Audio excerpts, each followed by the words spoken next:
नमस्कार दोस्तों, स्वागत है आपका एक बार फिर से आपके अपने यूट्यूब चैनल कंपटीशन प्रिपरेशन पे। आई होप आप सारे बहुत अच्छे होंगे और अच्छे से पढ़ाई भी कर रहे होंगे। इस वीडियो में हम जो एसएससी सीपीओ का पेपर हुआ था 2023 वाला, उसके 5 अक्टूबर सेकंड शिफ्ट के मैथ्स का सलूशन करने वाले हैं। ये हमारी 9 में से 8वीं शिफ्ट है। ठीक है, इस शिफ्ट को करने के बाद हम 8 शिफ्ट कर चुके होंगे, यानी 400 क्वेश्चन हमने कर लिया होगा। ठीक है, तो चलो स्टार्ट करते हैं। पहले प्रश्न पे आते हैं। 50 प्रश्न है, 50 मिनट का टाइम टारगेट रखते हैं। उससे कम में हो जाएगा तो अच्छी बात है, नहीं तो 50 मिनट हम रखते हैं टाइम। ठीक है, तो चलो पहले प्रश्न पे आते हैं। एक ट्रेन है जिसकी लंबाई 180 मीटर है, 40 सेकंड लेती है 500 मीटर के टनल को पार करने में। तो स्पीड बतानी है। कोई ट्रेन अगर एल लंबाई की है और टी लंबाई के टनल को पार करती है तो उसके द्वारा चली गई दूरी एल प्लस टी होती है। एल प्लस टी कितना है आपका? 500 प्लस 180 यानी 680 मीटर वो ट्रेवल करती है 40 सेकंड में। आपको पता है जो चाल होती है दूरी बटे टाइम, दूरी बटे समय। ये कटा 17 मीटर पर सेकंड है। अब इसको 18 बटे 5 से गुणा कर देंगे तो किलोमीटर प्रति घंटे में हो जाएगा। 5 से काटेंगे, 5 तिया 15.4, 18 चौको 72 यानी 7.2 इधर और 54 इधर, 54 और 7.2 यानी 61.2 किलोमीटर प्रति घंटे चाल आ गई। पता है रात के बज रहे हैं 12 और मैं सो भी सकता था, लेकिन मैंने चलो रिकॉर्ड कर लेते, क्योंकि अगर टालूंगा तो बाद में फिर हो सकता है उस टाइम पे आलस से आ जाए। ठीक है, टालना हर किसी के अंदर आलस से आता है, लेकिन ऐसे पढ़ाई में भी होता है। ठीक है, टाल सकते हो, कई बार मन करता है नहीं चलो कल पढ़ेंगे, लेकिन उस टाइम पे अगर आपने पढ़ लिया ना, एक बस वो 10 मिनट का पॉइंट होता है, 10 मिनट अगर आपने काम कर लिया फिर उसके बाद काम करने में मन लगने लग जाएगा। तो इस हिसाब से कि आलस से आ जाए आपको, इस हिसाब से अपना टाइम बेकार ना करें और हमेशा निरंतर कोशिश करें कि अगले दिन पिछले दिन की तुलना में बेहतर बने। एक आदमी ने अपनी दोनों कारें 6-6 हज़ार 60-60 हज़ार की बेच दी। एक पे 20% का फ़ायदा, दूसरी पे 20% का नुकसान हुआ। तो ओवरऑल देखो, जब सेलिंग प्राइस बराबर हो, सेलिंग प्राइस दो वस्तुओं का बराबर हो, ठीक है, और एक पे X% का फ़ायदा हो रहा हो और दूसरे पे X% का नुकसान हो रहा हो, तो ओवरऑल जो होता है वो X²/100% का नुकसान होता है। ये हमेशा ध्यान रखना। अगर दो वस्तुओं का सेलिंग प्राइस सेम हो, विक्रय मूल्य बराबर हो, और एक को बेचने पे X% फायदा, दूसरे को बेचने पे X% नुकसान, तो ओवरऑल रिजल्टेंट क्या होता है? X²/100% का नुकसान होता है। X की वैल्यू कितनी है? 20, 20 का स्क्वायर 400, 400 बटे 100 4, यानी कि माइनस में 4%, यानी 4% का उसका नुकसान होगा ओवरऑल। दो संकेंद्रीय वृत्त हैं, ठीक है, radius of outer circle 6 centimetre और कॉर्ड PQ जो है, देखो दो वृत्त हैं जो संकेंद्रीय हैं, ये मान लो दो वृत्त हैं जो संकेंद्रीय हैं। इसमें जो छोटे वाले वृत्त के लिए स्पर्श रेखा है वो बाहरी वृत्त के लिए जीवा है, यानी कि PQ जो है वो छोटे वृत्त की स्पर्श रेखा है और बड़े वृत्त के लिए जीवा है। इसकी लंबाई 10 सेंटीमीटर है। अब देखो, सबसे पहले आपको दिया गया बाहरी वृत्त की त्रिज्या कितनी है? 6। बाहरी वृत्त की त्रिज्या यहाँ पे दिया गया 6 सेंटीमीटर आउटर इसकी रेडियस है। अगर इस जीवा की लंबाई 10 थी, इस पर परपेंडिकुलर ड्रा करेंगे तो ये 5 हो जाएगा। अब आपने कहा ये जो परपेंडिकुलर है वो बेसिकली छोटे वाले सर्कल के लिए रेडियस है। तो अगर ये राइट एंगल ट्रायंगल बनता है, इसका कर्ण 6 है, बेस 5 है, तो आर कितना हो जाएगा? अंडर रूट में 6 का स्क्वायर माइनस 5 का स्क्वायर, यानी अंडर रूट में 36 माइनस 25, 36 माइनस 25 कितना हो जाएगा? 11, यानी √11 रेडियस हो जाएगी। पाई चार्ट पढ़ना और उत्तर देना है। पाई चार्ट जो है वो डिफरेंट फ्रूट्स का सेल दिखाता है, बनाना, ग्रेप्स वगैरह का। अगर टोटल 12,000 किलोग्राम फ्रूट सेल किए गए हों, ठीक है, सेल किए गए हों बेसिकली, तो आपको बताना है ग्रेप्स और ऑरेंजेस। ग्रेप्स कौन सा है मेरे भाई? ग्रेप्स है 10% और ऑरेंज कौन सा है? 15%। Total difference 5%। आपको पता है टोटल सेल कितना है? 1200 का। 1200 का 1% 12, तो 5% 60 किलोग्राम। क्लियर? कहा कि जूली और सोमा स्टार्ट करती हैं सेम पॉइंट से और अपोजिट डायरेक्शन में मूव करना शुरू करती है। मान लो ये पॉइंट है, इधर सोमी चल रही है, जूली चल रही है, इधर सोमा चल रही है। ठीक है, ये जो जूली है वो 4 किलोमीटर तेज चलती है। 4 घंटे के बाद उनके बीच की दूरी 40 मीटर। देखो, अगर इसकी स्पीड S माने तो जूली से 4 किलोमीटर प्रति घंटे ज़्यादा चलती है। अब कहा कि 4 घंटे बाद वो 40 किलोमीटर की दूरी पे, यानी 4, अगर ये अपोजिट डायरेक्शन में मूव करेंगे तो इनकी जो स्पीड होती है, रिलेटिव स्पीड, वो दोनों की स्पीड का सम हो जाता है।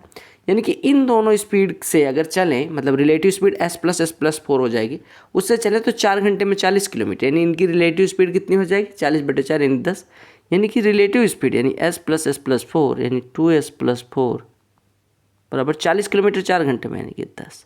तो S बराबर कितना हो जाएगा मेरे भाई? 3। तो आपसे कहा गया how fast did each walk, कितना किलोमीटर प्रति घंटे चलती हैं।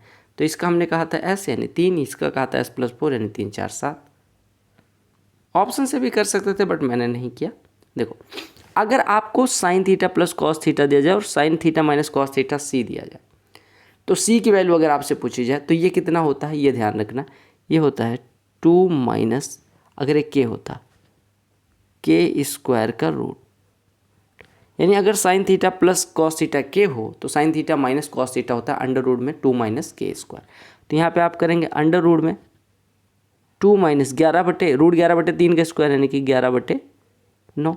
तो इसको सॉल्व करेंगे तो अंडर रूट 18 माइनस 11 यानी अंडर रूट 7 हो जाएगा और 9 का वर्गमूल 3 निकल के आ जाएगा। तो ये आपका आंसर हो जाएगा। कहा गया 30% का एक डिस्काउंट और 15-25 का सक्सेसिव डिस्काउंट के बीच का डिफरेंस दिया गया। तो आपको बताना है कि कितना होगा, अमाउंट में कितना होगा।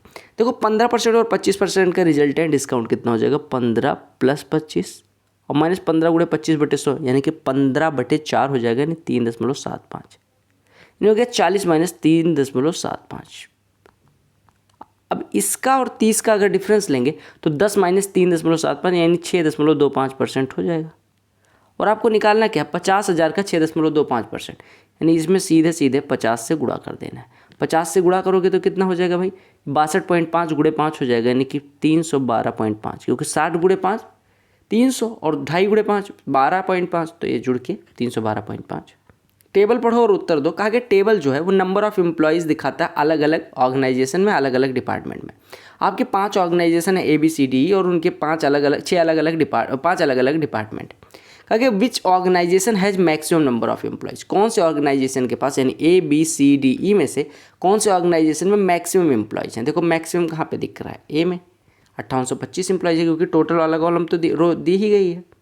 दो वृत्त एक दूसरे को एक्सटर्नली टच करते हैं सी पे, AB डायरेक्ट कॉमन टेंजेंट है, CAB बराबर 55 डिग्री, तो ACB की वैल्यू, देखो 2 सर्कल हैं जो एक दूसरे को टच करते हैं, कोई बात नहीं, बाहरी बिंदु पे टच, सी बिंदु पे टच करते हैं, इनकी कोई कॉमन टेंजेंट है, ठीक है, ड्रा करी जा सकती है। अच्छा एक बात बताओ, जब दो वृत्त एक दूसरे को टच करते हो आउटर, तो कितनी कॉमन टेंजेंट खींची जा सकती है, कमेंट सेक्शन में बताना। देखो AB डायरेक्ट कॉमन टेंजेंट है, ठीक है। कहा गया कि AB, अच्छा ये जो C पे टच करते हैं, ये वाला कोण दिया गया आपको CAB, ये वाला कोण दिया गया आपको 55 डिग्री। आपको मैं बता दूं कि अगर मैं इसको C को B से भी मिला दूं तो जो ट्राइंगल ACB बनता है ना, वो राइट एंगल होता है, यानी यहाँ पे राइट एंगल बनता है। ये 55 है तो ये कितना हो जाएगा, 90 - 55, यानी कि अच्छा ACB ही आपसे पूछा गया था तो ये 90 होता है। हमेशा ध्यान रखना, इससे मतलब नहीं कि ये कितना है, आपको पता होना चाहिए कि पॉइंट ऑफ कॉन्टैक्ट पे, यानी कि स्पर्श रेखा के स्पर्श बिंदुओं से अगर सर्किल के स्पर्श मतलब स्पर्श बिंदु को, यानी कि जहाँ पे सर्कल एक दूसरे को टच करते हैं उससे जहाँ पे स्पर्श रेखाएं दोनों वृत्तों को टच करती है, अगर हम मिलाएं तो यहाँ पे जो कोण बनता है किसके, सर्कल के टचिंग पॉइंट पे, वो 90 डिग्री होता है। That's it. एक धन सिंपल इंटरेस्ट पे 4 साल में इतना और 5 साल में इतना। देखो 4 साल में इतना हुआ, 5 साल में इतना, यानी 1 साल का ब्याज यहाँ से आ जाएगा, कितना हो जाएगा 8120 - 7656 घटाएंगे 4, यहाँ पे 11 में से 5 जाएगा 6, यहाँ पे 10 में से 6 जाएगा 4, यानी कि 464 रुपये 1 साल का ब्याज है। 1 साल का ब्याज 464 रुपये, तो 4 साल का कितना हो जाएगा, गुणे में 4 लग जाएगा, यानी कितना हो जाएगा 4 चौको 16, 4 छक्के 24, 1 25, ठीक है, और 4 चौको 16 और 2 18, यानी 1856 रुपये ब्याज मिलने के बाद कोई धन 7656 होता है, यानी धन कितना होगा 5800 तो हो जाएगा 7656 - 1856, क्योंकि प्रिंसिपल प्लस 1856 बराबर 7656, तो आपने कहा 5800 मूलधन आ गया। 5800 पे 1 साल का ब्याज 464 रुपये, 5800 का 1% 58, इसका 50 8 40 8 8 64, यानी कि 8% रेट ऑफ इंटरेस्ट हो जाएगा, क्योंकि 5800 रुपये पे 1 साल का ब्याज अगर 464 है, रेट ऑफ इंटरेस्ट कितना हो जाएगा 8%। आगे 2 मेटेलिक बॉल्स हैं P और Q, इस प्रकार से है कि डायमीटर P का 4 टाइम्स है डायमीटर Q के, यानी कि P की रेडियस बेसिकली, देखो डायमीटर का जो रेशियो होगा वही इनकी रेडियस का रेशियो होगा, यानी कि P का डायमीटर अगर 4 गुना है Q के डायमीटर का, तो P की रेडियस अगर और Q की रेडियस अगर R है तो P की रेडियस 4R हो जाएगी। आपसे कहा गया what is ratio of volumes of P and Q। अगर दो स्फीयर्स के वॉल्यूम का रेशियो पूछा जाए तो होता है R1 रेशियो R2 का होल क्यूब, यानी 4R और R 4:1 का होल क्यूब, यानी 64:1 हो जाएगा। क्लियर। कठिनेस्ट प्रश्न है, इसका हम सोल्यूशन नहीं कर पाएंगे, क्योंकि वो सबसे छोटी संख्या क्या होगी जिसको डबल करने पे वो 12 14 16 18 से डिवाइड होती है। 12 14 16 18 में क्या कॉमन आ रहा है, पहले 2, तो यहाँ पे बचेगा 6, यहाँ पे बचेगा 7, यहाँ पे बचेगा 8, यहाँ पे बचेगा 9। देखो 6 और 8 का एलसीएम कितना होता है 24, तो इन दोनों को काट के और यहाँ से 3 निकाल के इनका एलसीएम कर दो 24। 24 और 3 और 7 का कोई कॉमन तो फैक्टर है नहीं, यानी इनका एलसीएम हो गया 3 और 7। एलसीएम निकालने के लिए बेसिकली आपको क्या काम करना है, आपने कहा पहले देखो मैं सिखा रहा हूँ आपको, 2 से काटा 6 7 8 9 आया, 3 से काटते अगर, या फिर देखो 8 से काटते तो 8 का तो 8 का 8 बाहर आ जाता और इसका वाला 2 भी निकल आता है, यहाँ पे बचता 3। अब 3 और 9 में 9 से अगर काट देते दोनों कट जाता और फिर 7 हो जाता, तो यही एलसीएम हो जाता। 2 8 16 9 गुणे 7। अब आपसे पूछा कि x कोई संख्या जिसको 2 गुना करने पे इसका एलसीएम मिलता है, तो x की वैल्यू क्या होगी, तो 2 से इसको काट दो, यानी x बराबर कितना है 8 9 72 7 504। जब आपसे पूछा जाए ना कि कौन सा रेशियो सबसे बड़ा होगा, तो आपको क्या काम करना है, पहले इसको डेसिमल में बदल लो। 8 से डिवाइड करोगे तो 8 छक्के 48 और 6 2 5 हो जाएगा, ये 0.33 हो जाएगा, 0.4 हो जाएगा, 0.7 हो जाएगा, सबसे बड़ा पूछा गया था। ठीक है, अच्छा ये सॉरी 8 6 8 48, 8 से नहीं डिवाइड करना है, 6 से, 5/8 का रेशियो मैंने निकाल लिया, 5/6 कितना हो जाएगा 0.83। अब सबसे बड़ा रेशियो कौन सा है, ये वाला। सिंप्लीफाई करने को कहा गया, सिंप्लीफाई है तो सिंपल तरीका होगा 3 ऑफ 5 15, 15 3 में डिवाइड करेगा तो 1/5 देगा, प्लस लगा दो। 6 - 7 -1, -1 गुणे 2 -2, -2 गुणे ये देखो -3/2 लिखा और गुणे -2 हो गया इसकी वैल्यू, तो माइनस माइनस कट गया, 2 2 कट गया, यानी आपकी वैल्यू आ गई ओवरऑल +3, यानी इतने पूरे की वैल्यू हो गई +3। 3 ऑफ 24 72, 72 2 में डिवाइड करेगा तो कितना हो जाएगा 1/36, 1/36 गुणे 9 1/4, यानी आपका इतना बचा 1/4 धन 3 धन 1/5, यानी हो गया 3 + 9/20, 20 या 60 9 69/20 आपका आंसर हो गया। आपको मैंने लगभग 150 साल पहले बताया था कि sin A = होता है cos B। कब, जब A + B = 90 अंश हो, यानी अगर A और B का सम 90 डिग्री, यानी A और B का सम 90 डिग्री, तो sin A = cos B, simple सी बात है। ये चार्ट पढ़ना और उत्तर देना है। आपसे कहा कि जो गिवन टेबल है वो रिप्रेजेंट करती है नंबर ऑफ एम्प्लॉयज़ 5 अलग अलग डिफरेंट ऑर्गेनाइजेशन में अलग अलग सालों में। कहा कि ratio of number of employees in 2019 in organisation the, 2019 में ऑर्गेनाइजेशन डी में एम्प्लॉयज़ की जो संख्या है, और ई की भी साथ में ले लो, ठीक है, taken together to that in 2021 में, यानी इस साल में सेम ऑर्गेनाइजेशन, यानी इन दोनों का रेशियो निकालना है, इसका और इसका चश्मे का। तो आप देखो 70 और 66 कितना हो जाएगा 136, 80 और 76 कितना हो जाएगा 156, दोनों का एलसीएम निकालना है, 4 से दोनों कट रहे हैं, 4 से कटोगे 4 × 12 4 × 16, 4 से कटोगे 4 × 12 4 × 9 36, यानी 34/39। देखो x² - 8x + 15 के फैक्टर कैसे निकालेंगे, 15 के 2 ऐसे गुणनखंड जिनको जोड़ने पे 8 है, 5 और 3। अब 5 और 3, x के बाद 5 लिखो, x के बाद 3 लिखो। अब एक बार बताओ, यहाँ पे क्या आ रहा है 5 और 3 का योग, यानी साइन हमें बराबर रखना है, और यहाँ पे माइनस आ रहा है, यानी कि x - 5 होगा, x - 3 होगा, इसका फैक्टर ये हो गया। ऐसे 6 के 2 ऐसे फैक्टर जिनको जोड़ने पे 5 आए तो 2 और 3 हो जाएगा, यानी इसका भी फैक्टर हो जाएगा x - 2 x - 3। अब हमें एलसीएम निकालना है, तो एलसीएम निकालते टाइम सबसे पहला काम क्या होता है कि कॉमन क्या आ रहा है, ये कॉमन हो गया, और उसके बाद जो बचा उनका गुणा कर दो, यानी x - 3 × x - 5 × x - 2 एलसीएम। ये जो आपको टेबल दिख रही है, ये 5 अलग अलग स्टूडेंट्स द्वारा अलग अलग सब्जेक्ट में स्कोर किए गए मार्क्स दिखाती है। कहा कि आयुष का हर सब्जेक्ट में मार्क्स कितना है, इन मतलब आयुष के कॉलम में आना है और सबको जोड़ मारना है। 82 88 कितना हो जाएगा 170 हो जाएगा, 170 80 250 290 340 340 और 85 425।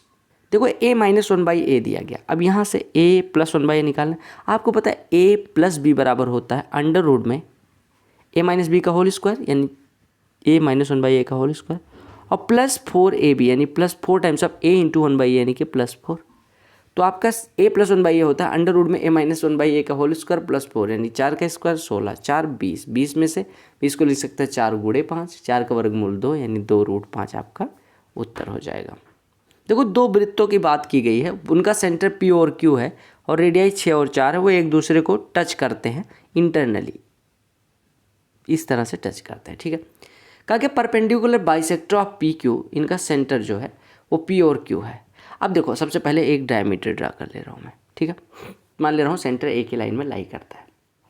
अगर 2 वृत्त टच करते हैं तो उनके सेंटर को एक लाइन में रखा जा सकता है, डायमीटर खींचा जा सकता है। अब देखो प्रोवाइडेड कि ऐसा ना हो, ये है मान लो, अब यहाँ पे है, अब यहाँ पे सेंटर है, सेंटर से एक लाइन ड्रा किया जा सकता है, वो कैसा भी हो, ठीक है, मैं ये दिखाना चाह रहा हूँ। अब देखो इनका सेंटर P और Q है। अब अगर Q के लिए डायमीटर की बात करें तो Q का डायमीटर 8 हो गया, यानी ये वाली रेखा 8 की होगी, और जो P सेंटर वाले की रेडियस है वो 6 रखनी है, यानी 6, यानी कि P यहाँ कहीं पे लाई करेगा और Q यहाँ कहीं पे लाई करेगा, ठीक है, क्योंकि Q तो हमें 4 रखना है, यानी ये दूरी, एक मिनट, ये वाली दूरी हमें 4 रखनी है, ग्रीन वाली दूरी हमें 4 रखनी है, यानी ग्रीन वाली दूरी की लंबाई 4, और हमारा ये मान लो m है, तो QM 4 है और PM ये पूरी दूरी कितनी है, 6 है, ठीक है। अब आपसे कहा गया if perpendicular bisector of PQ, PQ का परपेंडिकुलर बाइसेक्टर, PQ का परपेंडिकुलर बाइसेक्टर हमने ड्रा कर दिया, ठीक है। बिगर सर्कल को A और B पे मिलता है तो AB की लंबाई निकालनी है। ये देखो, ये A पे मिला और इधर B पे मिला। अब आपको बस इतना सा ध्यान देना है, AB की लंबाई पूछेगी। देखो आपको पता है PQ की लंबाई कितनी थी, देखो P से लेके यहाँ तक की दूरी कितनी थी, 6, Q से लेके यहाँ तक की दूरी कितनी थी, 4, तो अगर ये पूरा 6 था, इतना 4 है, तो PQ की लंबाई 2, और PQ की लंबाई 2, तो PQ को परपेंडिकुलर बाइसेक्टर, यानी ये बाइसेक्ट कर रहा है, यानी एक एक में बांट रहा है, यानी इतनी लंबाई हो गई 1। अब इतनी लंबाई हमारी निकल के आई 1, ये हो गई 1। आपको पता है बड़े वाले वृत्त की त्रिज्या कितनी है मेरे भाई, बड़े वाले वृत्त की त्रिज्या कितनी है, 6। अब ये 6 है, ये 1 है, ये परपेंडिकुलर है। आपको पता है कि AB बड़े वाले वृत्त के लिए एक जीवा है, जिस पे उस पे परपेंडिकुलर की लंबाई 1 सेंटीमीटर, तो जीवा की लंबाई निकालनी। आपने कहा ये 6 है, ये 1 है, तो AM की लंबाई कितनी हो जाएगी, अगर ये मिड पॉइंट M हो, PQ का मिड पॉइंट M हो, तो AM की लंबाई कितनी हो जाएगी, अंडर रूट में 6 का स्क्वायर माइनस 1, यानी अंडर रूट 35। और अगर AM रूट 35 है तो पूरा AB कितना हो जाएगा, 2 रूट 35। यही पूछा गया था। टोटल सरफेस एरिया एक कोन की दी गई, निकालनी है। टोटल सरफेस एरिया जो कोन होता है उसके लिए क्या होता है, पाई RL plus pi R square, यानी पाई R कॉमन ले लें तो L प्लस R होता है। क्यों ऐसा होता है, देखो ये होता है कोन, इसका जो लेटरल सरफेस एरिया होता है वो पाई RL, और चूंकि आधार जो है वो वृत्ताकार होता है, वृत्त की ये एरिया जो हो जाएगा, अगर रेडियस R हो तो पाई RL हो जाएगा, तो इस वजह से दोनों जुड़ के। अब यहाँ पे पाई की वैल्यू हमें रखनी है 22/7, रेडियस कितनी दी गई, 3 सेंटीमीटर, ठीक है, और हाइट कितनी दी गई, 4। अब अगर देखो ये 3 है, हाइट 4 है, तो स्लैंट, अगर ये परपेंडिकुलर है तो ये स्लैंट हाइट 5 हो जाएगी, यानी स्लैंट हाइट L की वैल्यू 5, तो 5 + 3 लिखा हुआ है, यानी कि 8। तो 22 × 8 × 3/7, 22 × 8 176, 3 या 528/7 आपका आंसर। देखो 45 संख्याओं का एवरेज 39 था, बाद में ये पाया गया कि 65 को हमने 56 लिख दिया था, यानी 9 कम लिख दिया था। अब ये जब 9 जुड़ेगा तो 45 में बराबर में बटेगा, यानी कि 9/45 सब पे बढ़ेगा, 9/45 यानी कि 0.2 बढ़ेगा। तो अगर एवरेज 39 था तो 0.2 से बढ़ जाएगा। माय गॉड कितना कठिन है, 750 मीटर 54 सेकंड में, तो ये मीटर पर सेकंड में आ गया। किलोमीटर प्रति घंटे में निकालने के लिए 18/5 से गुणा कर दो, 18 से कटेगा 3, 3 × 5 = 15, 15 से कटेगा 50। रनर किस स्पीड से, हवाई जहाज़ की स्पीड से दौड़ रहा है। पता है मेरे तैयारी के दौरान से ही मुझे टाइम एंड वर्क और हार्ड वर्क दोनों से प्यार था।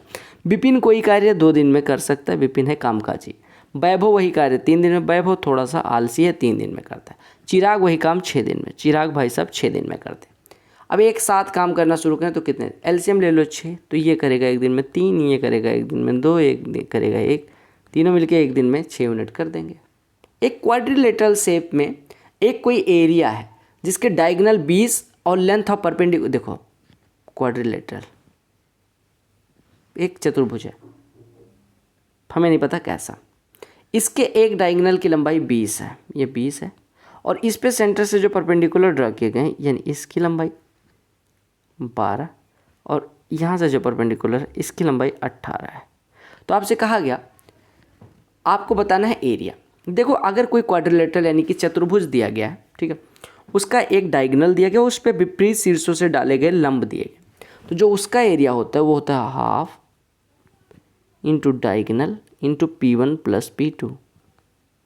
क्यों होता है, क्यों होता है जानना जरूरी, क्योंकि देखो अगर इसको हम एज्यूम करें तो ये ट्राइंगल है, ट्राइंगल के लिए बेस कितना होगा, ये हाइट कितनी होगी इतनी, यानी half into base into height, और फिर half into base into height दोनों जोड़ेंगे तो हाफ कॉमन आ जाएगा, बेस भी कॉमन आ जाएगा, हाइट P1 P2 हो जाएगी। इस वजह से इतना होता है, ठीक है, दिमाग नहीं लगाना है। हाफ इंटू डायगनल कितना है मेरे भाई, डायगनल यानी कि 20 गुणे P1 प्लस P2 यानी 18 12 30, 30 20 600 का आधा 300।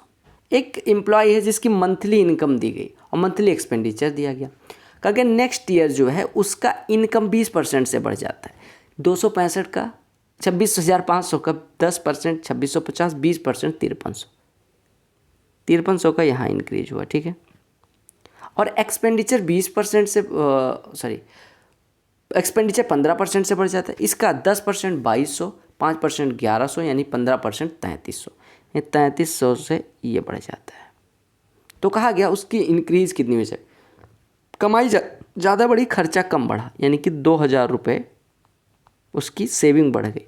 पहले सेविंग कितनी थी 4500, तो अगर 4500 पहले थी, अभी 2000 बढ़ गई तो कितना परसेंट बढ़ी, बटे 4500 गुणे 100, ये कटा ये कटा ये कटा ये कटा, 5 से कटा 9, 5 से कटा 400, 400 बटे 9 44, सही 4/9 हो जाएगा। कहा कि ये टेबल जो है नंबर ऑफ स्टूडेंट अलग अलग क्लास में अलग अलग स्कूलों में पढ़ने वालों की संख्या दी गई, मतलब 6 अलग अलग स्कूल हैं और 6 अलग अलग क्लासेस हैं, उनमें पढ़ने वाले बच्चों की संख्या दी। अगर नंबर ऑफ स्टूडेंट जो क्लास 7 में पढ़ते हैं स्कूल यू के, 7 पे आओ और यू पे आओ, यानी 162, is what percent of total number of student from all the classes together from that school, यानी कि इस स्कूल क्लास 7th के यू के बच्चे यानी 162, यानी यू स्कूल के क्लास 7th के बच्चे यू स्कूल के टोटल हर क्लास में पढ़ने वाले बच्चों से कितना परसेंट। अब यू क्लास में कितने कितने बच्चे हर क्लास में पढ़ते हैं ये जोड़ना पड़ेगा, ये ध्यान से देखना है, ऐसा नहीं 904 में डिवाइड कर दो, ठीक है। तो जोड़ो, तो 2 1 3 हो गया, 4 6 10, 6 16, 6 22, 6 28, 5 33 हो गया, 3 1 4, 1 5, 1 6, 1 7, 1 8, 1 9 हो गया, और गुणे में लगाना है 100, ठीक है। अब काट पीट मचा दो, 9 ये 3 से कट रहा है, 3 से काट दो, ये बेसिकली 3 से काटेंगे तो ये मिल जाएगा 3 1 1, 3 से काटेंगे 3 5 4 00, ठीक है। 3 से फिर से काटने का ट्राई करते हैं, 3 कम 3 104 के करीब, 3 से काटेंगे 1800 आ जाएगा, फिर काट दो, 2 से काटोगे 52, 2 से काटोगे ये 900, 2 से फिर से काट दो भैया 450 और 26, 4 से काट दो, बेसिकली 4 से काटोगे 225, 4 से काटोगे 13, अब 13 से डिवाइड कर लो, 13 का नाम 13, 9 95, 13 7 91, यानी 17% के अराउंड आ जाएगा। एक आगे एक फैमिली 75,000 रुपये कमाती है, 10% सेविंग कर लेती है, 10% सेविंग हो गई, ठीक है, यानी 90% खर्च करती है, 90% अपनी इनकम का खर्च हो रहा है, ठीक है। अगर 30% ऑफ एक्सपेंडिचर, यानी एक्सपेंडिचर का 30% यानी 27 हो जाएगा, ओवरऑल का 27% जो है वो एजुकेशन पे खर्च हो रहा है, ठीक है। 30,375 रुपये हेल्थ पे, 30,375 रुपये हेल्थ पे खर्चा हो रहा है, और रिमेनिंग अमाउंट अब देखो 27% इधर खर्चा हो चुका है, 30,375 इधर खर्चा हो चुका है, टोटल खर्चा कितना हो गया 37%। अब बचा कितना, या ऐसे देखो 30,375 इसका कितना परसेंट है भाई साहब, 30,375 रुपये 75,000 का कितना परसेंट है, आप कहेंगे बटे 7500 गुणे 75,000 गुणे 100, तो ये बचेगा इतना, 25 से काटेंगे 30 हो जाएगा, 25 से काटेंगे 25 एकम 25, 25 दूना 50, 25 जीरो 0, नहीं 25 एकम 25, 25 दूना 50 और 3 37, 25 एकम 25, 25 पंचे 125, 3 से काटेंगे 10, 3 से काटेंगे 405, ये कटेगा 40.5%, यानी कि 40.5% ओवरऑल का वो खर्च कर देता है हेल्थ पे। देखिएगा 40% इधर, 27% इधर और 10% इधर खर्चा हो चुका है, यानी 67 10 77% वो खर्चा कर चुका है। देखो 40% इधर, 27% इधर, यानी 67% और 10 77.5% वो खर्चा कर चुका है। तो बचा फूड पे कितना खर्च करता है, तो जो बचा देखो 40.5% इधर हेल्थ पे, 27% एजुकेशन पे, 10% सेविंग, यानी टोटल मिलके 77.5, तो बचा फूड पे खर्च करता है, यानी 22.5। फूड कठिनेस्ट प्रश्न निकालो आंसर्स कमेंट में। ग्रेटेस्ट पॉसिबल लेंथ यानी SCF निकालना, हाईएस्ट, जिससे 3 metre 15 centimetre, 5 metre 6 metre 85 centimetre को मापा जाए। सेंटीमीटर में सबको बदल लो, ये 315 लिखा हुआ है, ये 500 लिखा हुआ है और ये 685 लिखा हुआ है। अगर हम 5 से काट देंगे तो ये 63 बचेगा, 5 से काटेंगे 100 बचेगा, 5 से काटेंगे 5 137 बचेगा। अब बताओ मुझे ठीक है, कि कोई कॉमन फैक्टर है इनका नहीं, तो जो सबसे बड़ा SCF जो हो सकता था वो 5 आ गया, यानी जो SCF आएगा उतने सेंटीमीटर का अगर कोई मेजरमेंट हम रखेंगे तो सबको बिना काटे तोड़े काट सकते हैं टुकड़े में। ग्राफ पढ़ो, उत्तर दो। ये जो डोमेस्टिक सेल दिखाता है अलग अलग मैन्युफैक्चर का अलग अलग सालों में, कहा गया with respect to which of the following combination is the sales of vehicle lowest over the given period. कहा गया कि किस साल में सबसे कम, किस मैन्युफैक्चर है, कोई भी मैन्युफैक्चर ले सकते हैं, कोई भी साल ले सकते हैं, तो कहाँ पे मिनिमम आपको डेटा दिख रहा है। अगर हम बात करें बी का 2015 में, बी का 2015 में डेटा ये है। ए का 2010 में अगर बात करें तो ये इससे ज़्यादा है, ये तो मिनिमम हो नहीं सकता। बी का 2010 में 54,000 है, ये अब खत्म हो गया क्योंकि 54 लेटेस्ट आ गया। और ए का 2011 में कहा गया था ये 58 है, तो सबसे लोएस्ट बी का 2010 में। ये एक सर्वे होता है 200 लोगों का, जिसमें पूछा जाता है कि कितने लोगों के पास व्हीकल है या नहीं, फिर कुछ फिगर आता है। तो कहा गया what % of respondent do not own a car, कितने लोगों के पास कार नहीं। देखो जितने लोग व्हीकल नहीं ऑन करते वो भी आएंगे इसमें, ठीक। अब ये निकालने से पहले देख लो कार कितनों के पास। तो 35 लोगों के पास इधर कार है और 20 लोगों के पास दोनों है, तो 35 20 55 लोग ऐसे हैं जिनके पास या तो कार है या तो दोनों है। अब अगर या तो कार या तो दोनों वाले निकाल दें तो आ जाएगा जिनके पास नहीं है। 200 में से 55 यानी 27.5% ऐसे हैं जिनके पास कार है, तो कितनों के पास नहीं है, 100 माइनस 27.5 एंड 72.5। कहा गया राम के पास 12 मुर्गियां 5 गाय, श्याम के पास 18 मुर्गियां 9 गाय, प्रीतम के पास 4 मुर्गियां और 8 गाय हैं, विनय के पास 10 मुर्गियां 7 गाय हैं। तो कहा गया किसके पास हाईएस्ट रेशियो है हेंस का काउस से। यहाँ पे पहले पे 12:5 है, दूसरे पे 18:9 है, तीसरे पे 4:8 है, चौथे पे 10:7 है। देखो यहाँ पे 2 गुना, यहाँ पे 2 गुना से ज़्यादा, यानी राम के पास जो हैन है वो काउस से 2.4 रेशियो में। Good question, not good question, you are a not good question. X की वैल्यू 3, वाई की वैल्यू 1, तो ये 6 + 3 इधर हो जाएगा, इधर 6 - 2 हो जाएगा। यानी आपको क्या कहा गया था, y = 1 हो गया तो ये 2 हो गया, x की वैल्यू 3 लेनी है, ठीक है, ये 3 - 2 हो गया, ठीक है। तो 3 - 2 1 6 3 9 9/1।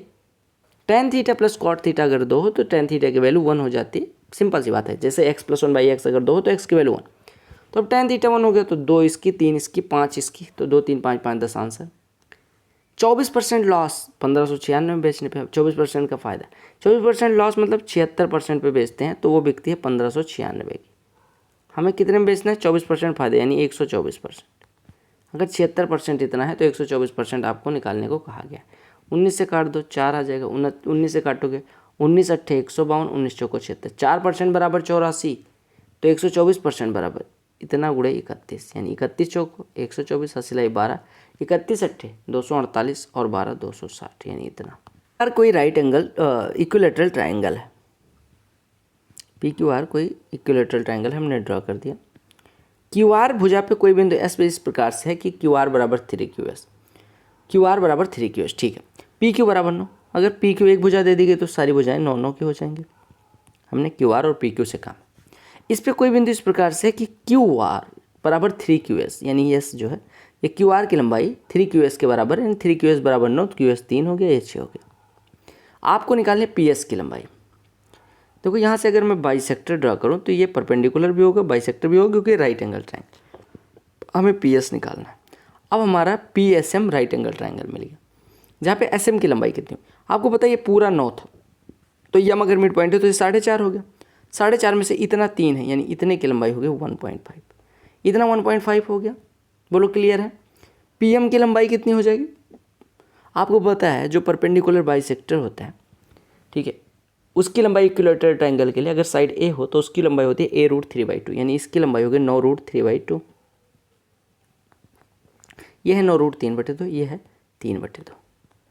तो PS की लंबाई कितनी हो जाएगी, अंडर रूट में 9√3/2 का स्क्वायर, यानी 9 9 81 3 243/4 प्लस ये कितना हो जाएगा 3 3 9/4, 243 9 252/4,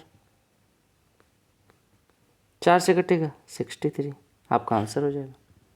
कर्व्ड सरफेस एरिया दी गई सॉलिड सिलेंडर के लिए, यानी 2πr² दिया गया, ये बराबर दिया गया 660, h = 15 दिया गया, तो 15 से कटेगा 44, यहाँ से 44 r/7 = 44, तो रेडियस की वैल्यू हो गई 7। आपसे कहा गया वॉल्यूम क्या होगा। अगर हम कर्व्ड सरफेस एरिया में किससे गुणा कर दें, r/2 से गुणा कर दें, यानी 7/2 से गुणा कर दें, तो हमारा वॉल्यूम आ जाएगा।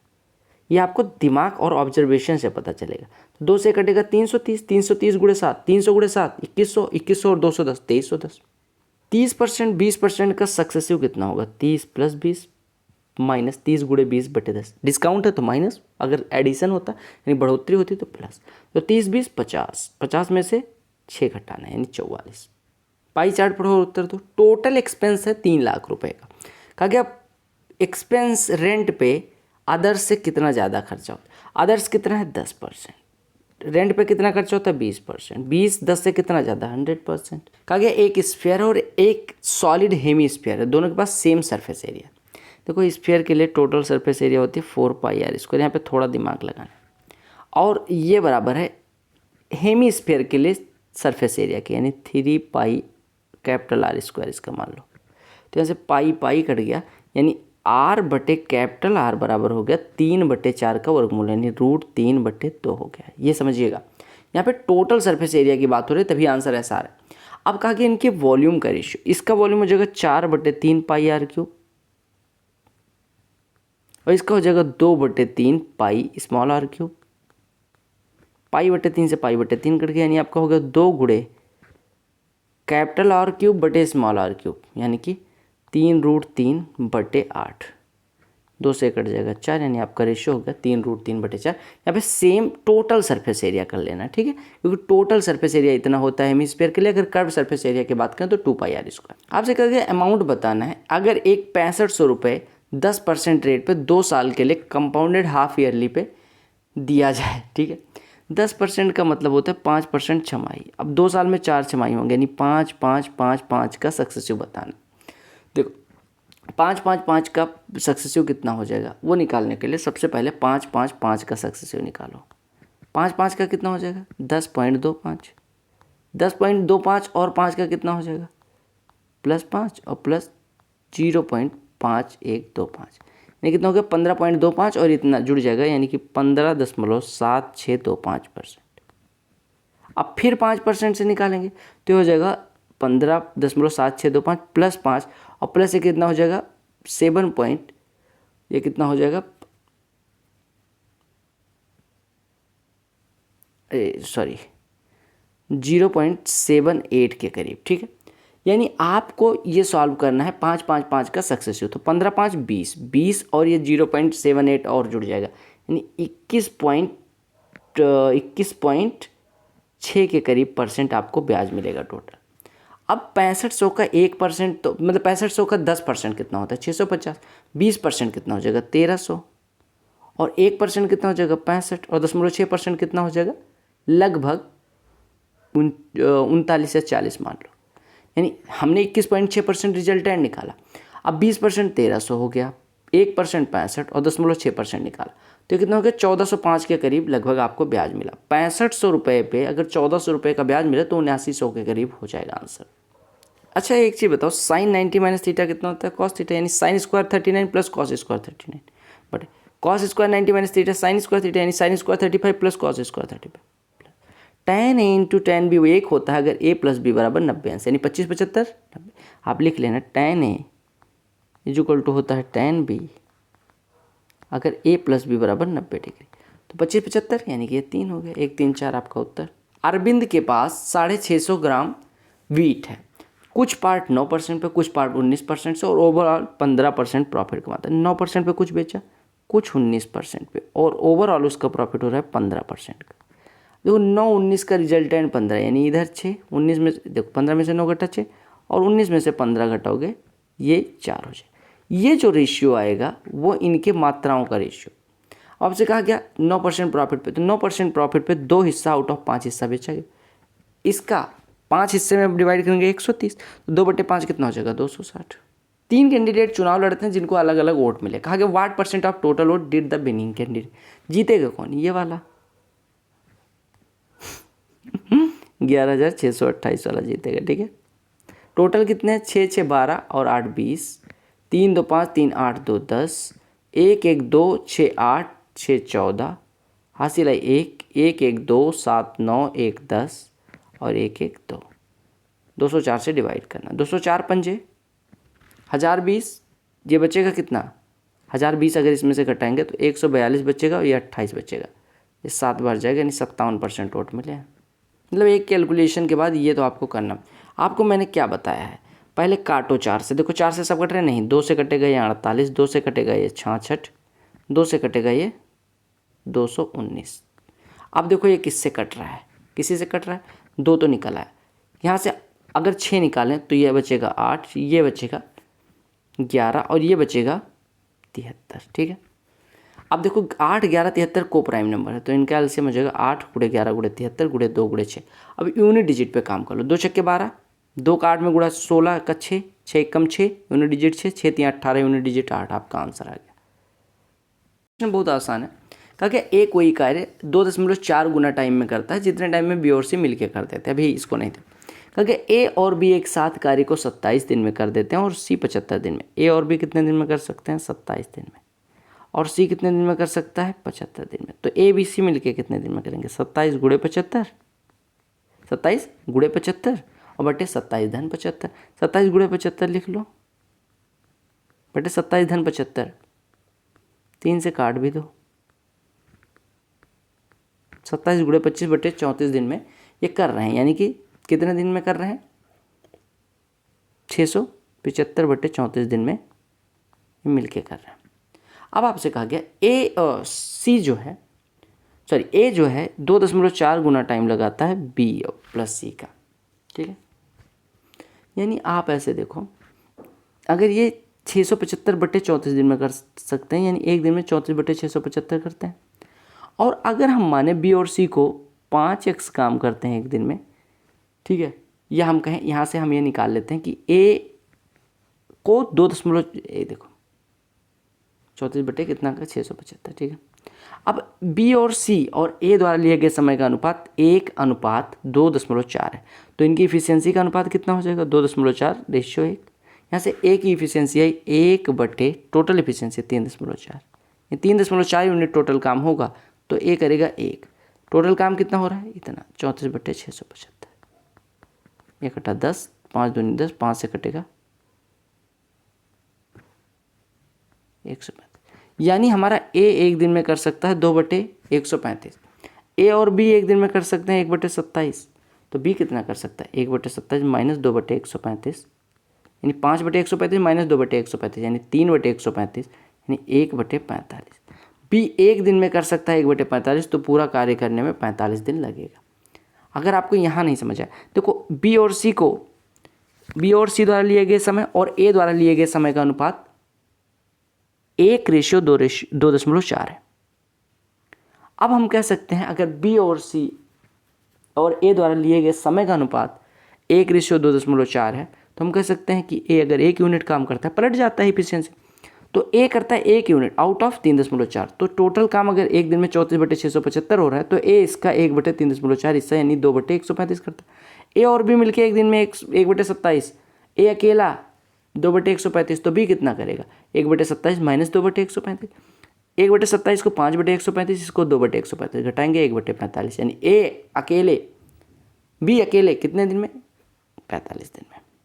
क्या दिया गया, आपको दिखाया गया 10th ग्रेड के पोर्टलैंड हाई स्कूल के बच्चे, क्योंकि what is approximate percentage of 10th grade boys of Portland high school who are not enrolled in science. आपको पोर्टलैंड के हाई स्कूल के उन बॉयज़ का परसेंटेज बताना है, ठीक है, जिन्होंने साइंस नहीं लिया। तो बॉयज़ कितने ने साइंस नहीं लिया, 20। टोटल बॉयज़ कितने थे, 20 25 45। 5 से कटेंगे 9, 5 से कटेंगे 4, 1/9 होता है 11.11, तो 4/9 कितना हो जाएगा, 44.44%। आपको बॉयज़ में केवल ऑपरेट करना है, ठीक है, कि बॉयज़ का कितना परसेंट साइंस नहीं लेता। कहा गया Robert takes twice as much as time as Tom and thrice as much as time as George to complete a work. देखो रॉबर्ट, टॉम और जॉर्ज की बात की। देखो अगर जॉर्ज 3 यूनिट करता है, रॉबर्ट इसका 3 गुना टाइम लेता है, यानी रॉबर्ट 1 यूनिट। आपको पता है रॉबर्ट जो है टॉम को 2 गुना टाइम लेता है, यानी कि टॉम की एफिशिएंसी इसकी एफिशिएंसी की 2 गुनी है, ठीक है। या ऐसे कहें कि अगर 3 गुना टाइम लेता है, यानी रॉबर्ट और जो हमारा ये जॉर्ज है उसकी इफिशियंसी का रेशियो 1:3, यानी कि अगर ये 1 यूनिट तो है 3 यूनिट, ऐसे ही अगर 1 यूनिट ऐसे है 2 यूनिट। अगर एक साथ काम करते हुए यानी कि एक दिन में 6 हो तो 23 घंटे लगते हैं, यानी 6 × 23। अगर 1 घंटे में 6 यूनिट हो रहा हो तो 23 घंटे लगते हैं, यानी टोटल वर्क आ गया। तो आपसे कहा कि टॉम अकेले कितने देर में पूरा कर, टॉम 1 घंटे में करता है 2 यूनिट, 6 × 23 यूनिट करनी है, 2 से 6 कटेगा 3, यानी कि 69 घंटे लगेंगे। आपको ये पता होना चाहिए कि अगर लिए गए दिनों का या टाइम का रेशियो D1/D2 है तो उनकी इफिशियंसी का रेशियो होता है D2/D1। ठीक है, तो मिलते हैं अगली वीडियो में, तब तक के लिए bye bye, take care, love you all the very best, all Vande Mataram, Jai Hind. Basic के लिए स्टार बैच आपको बेसिक से एकदम कॉन्सेप्ट करवाते हुए बेस्ट बैच ऑन यूट्यूब आपको मिल जाएगा किसी भी एग्जाम के लिए, तो do check it out. Bye bye.